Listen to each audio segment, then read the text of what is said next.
Hi, this is Parent Coach Kate with your parenting solution in 3 minutes. Solution to what, Coach? All right, I want to talk about when we compare our kids to other kids. And as a coach, I hear it all the time.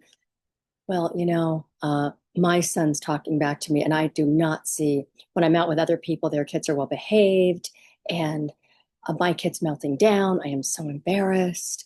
My friends' kids, or it's the other way, where oh my gosh, my brother's kids, they are so out of control. I mean, my kid is an angel compared to what his kids are doing. All right. So I think, I like I guess it would be a phrase, expression, compare is despair. And it's not fair. Compare is despair, and it's not fair to compare our kids to other people's kids, right? You can't, sort of compare your kid's insides to another kid's outsides, right? Or your own insides to someone else's outsides, right? We don't know what's going on with anybody. But the most important thing is that focus on your own kid. And I think that I'm trying to impart something I went to an event last night and I was comparing my kid to the two kids that I was watching. And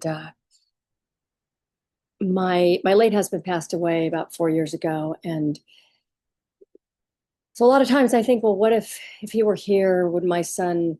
What would my son? Would he be going down this road, or would it be whatever it is? I stopped in the middle, and I just expressed gratitude for the beautiful, beautiful young man that I have, and I reminded myself that we support our children, we educate our children, on the path that they are choosing, right? I mean, we have to lead them, we have to guide them. But at a certain age, right? Even when they're young, though, if they have a proclivity towards something, is that the right word? Um, if they're interested in something, dance, tennis, whatever, maybe it's not what we want them to be doing, whatever it is, but we must support that interest.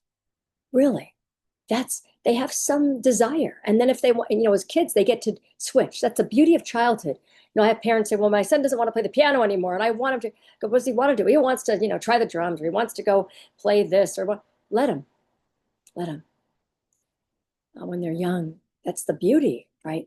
But back to this sort of compare despair, that I took a moment and just focused on my son, and what he's overcome. Losing a parent is tough. And anyway, the message here is just be grateful for your kids, and for their gifts that they have. All right, that is my time. I want to thank you so much for giving me yours. Coach at parentingsolutionscoach.com.